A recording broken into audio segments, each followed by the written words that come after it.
Hello people and welcome back to Jon Sheppard Fitness. I am with Kai. It is his birthday. Well, it was his birthday yesterday, and one of the little presents was a basketball. Doing a little life vlog and telling you what's happening at the moment with my cut, in my life, what's happening, and I'm answering your questions. What I asked on Instagram. Give me a like if you think I could actually get it in that hoop from here. If not, give me a dislike.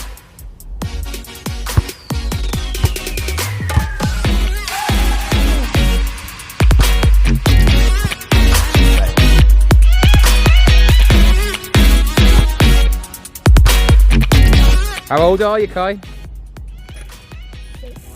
6. Yeah. Can you count to 6? You better do if you're 6. 1, 2, 3, 4, 5, 6. So one of the questions I got asked was, how old am I? I am 39 years old. Yes, I'm an oldie, and yeah, born in 1981. So yeah, getting on a bit. So I ain't got many more years left in this old body to train, but there is never a limit on your age. You can start training at any age. It doesn't make any difference, because if you're going to improve your body, it doesn't matter what age you are.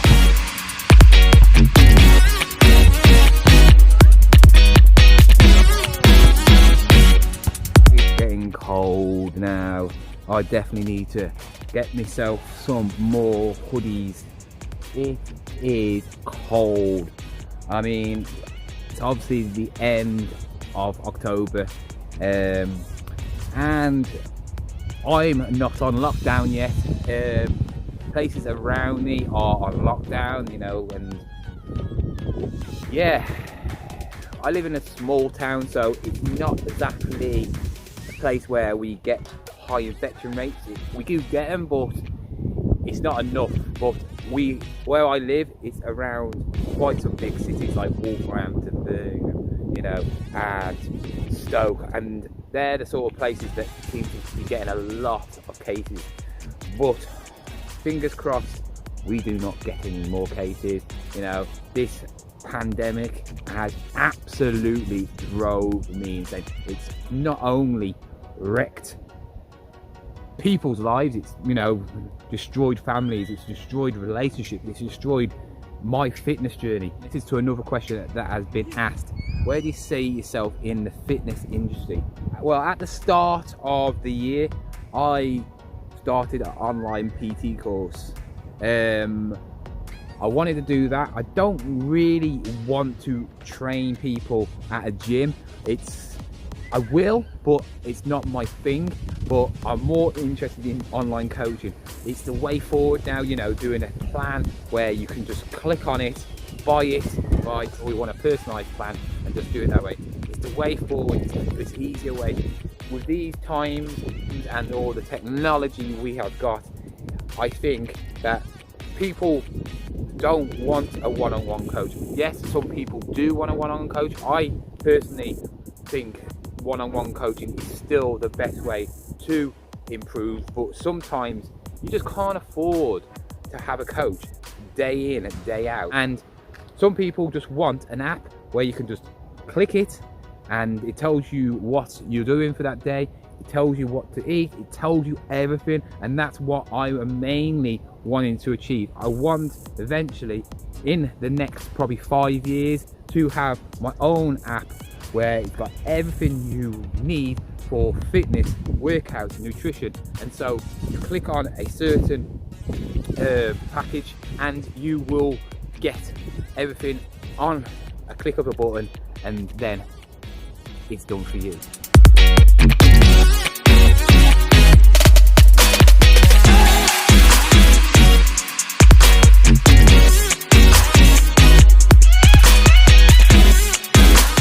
Question: what is my favourite gym I've ever been to? I didn't do that. I'm taller. There is a couple of gyms that I haven't been to where I really want to go. One is Ultraflex in up north in Rotherham. It absolutely looks awesome, where quite a lot of the famous YouTubers and a lot of people who are on YouTube have visited, and it absolutely looks awesome. It's just one of them gyms that's looks like it's got everything. But the gym that I have been to, which I say is the best, is Emporium in Birmingham. Wait, let go now. Let go. Ah! Let go. It's not hot. Was it such? Eh? Was that really that scary? Was that scary? No. Yeah. But that one's too high. It's so crazy how kids, the older you get, the more fear you get in you. I mean, a couple of years ago, he had no trouble just hanging, falling off things. But now, if the fear factor's coming in, it's just crazy. The older you get, the more fear you get in you. And that's a thing I would always say. If you've got kids, or even yourself, if you're gonna do something, do it as soon as possible, because if you keep on delaying it and delaying it and delaying it, you're just not gonna do it, or you're just gonna be too scared to do it. So just, if you wanna do something, just go and do it. If you fail, you fail. If you don't, then you've got an added bonus that you can achieve something better and probably get even better.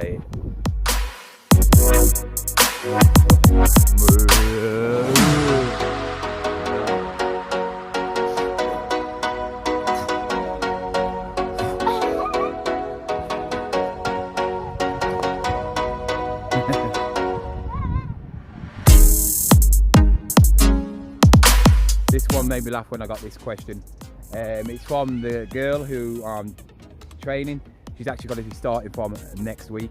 She's already asking, what cheat meals, what day is a cheat meal on? You shouldn't even be asking about when I can cheat on a diet. It's not the best thing to say to somebody who's coaching you, but it doesn't mean there is not going to be a day where you can cheat or not. Depending on the plan you are doing, depending on any sort of plan, you know, from one plan to another, to a person to another. A diet is always about the person who is doing it. Everybody is different. Some people are coming from a really heavy weight and wanting to lose a lot of weight. Some people are not mobile, so they can't do certain things. Certain people have got an addiction to either cakes, biscuits, sweets, alcohol, and for somebody to just cut out all that in just like that, it is very, very hard.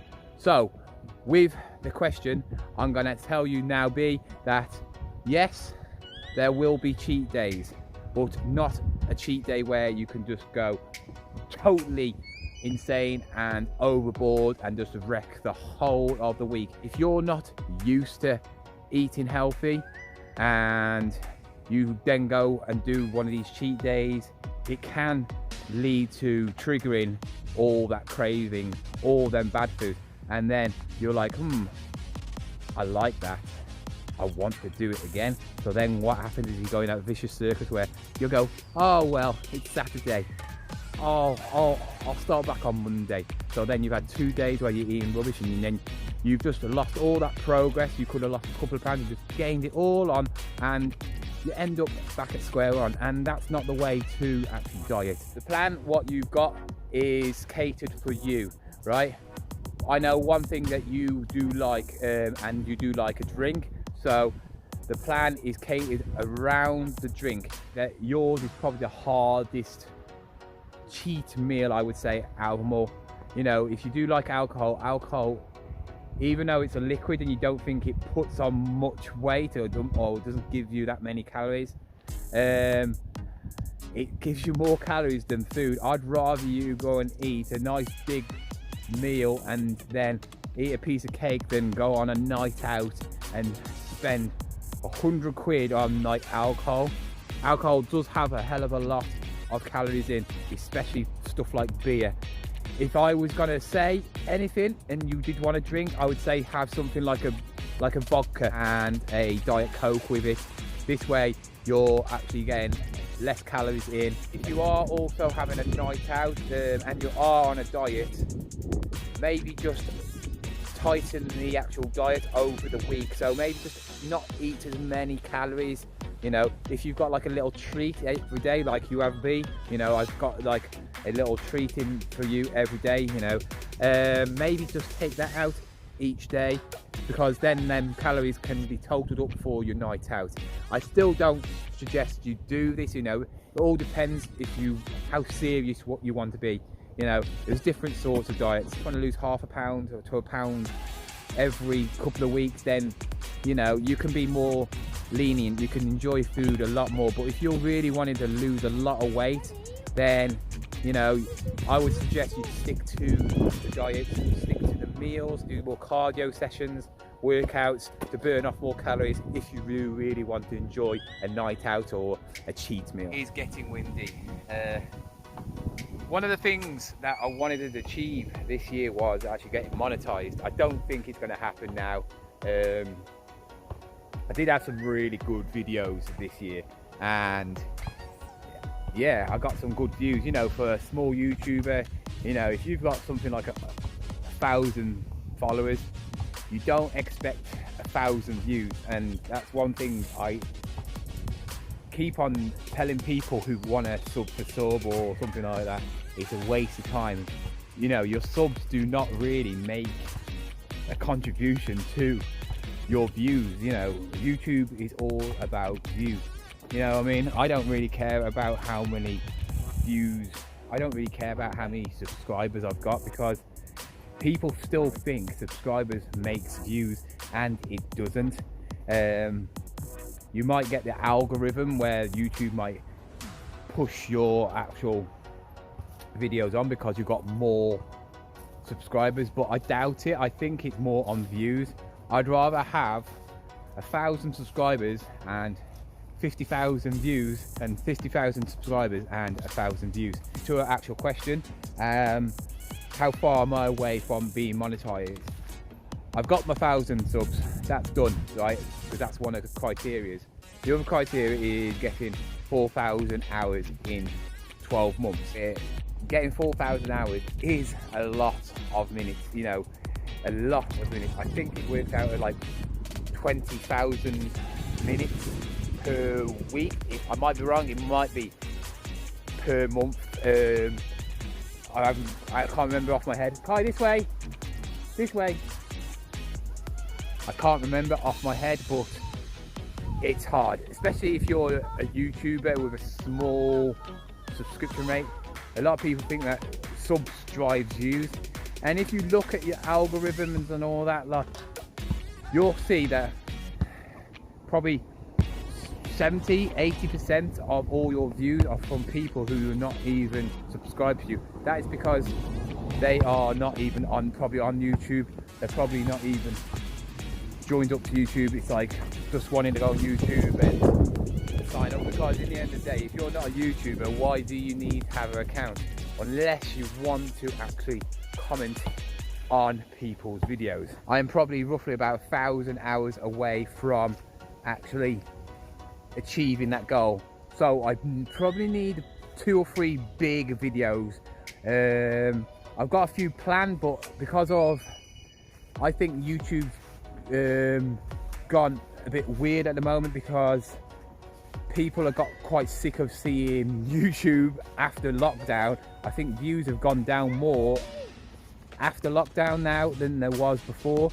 I had like videos where I was getting 7k for a push-up video, so I might actually go back into doing some more then, just so I can get monetized and then produce some videos of quality. Final question I got was, what foods can you go to when you're on a cut, you know, like if you've got a sweet tooth?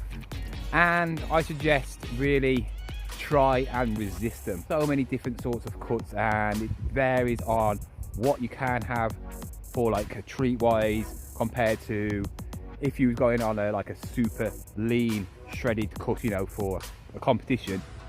You're not really allowed to have anything nice, you know.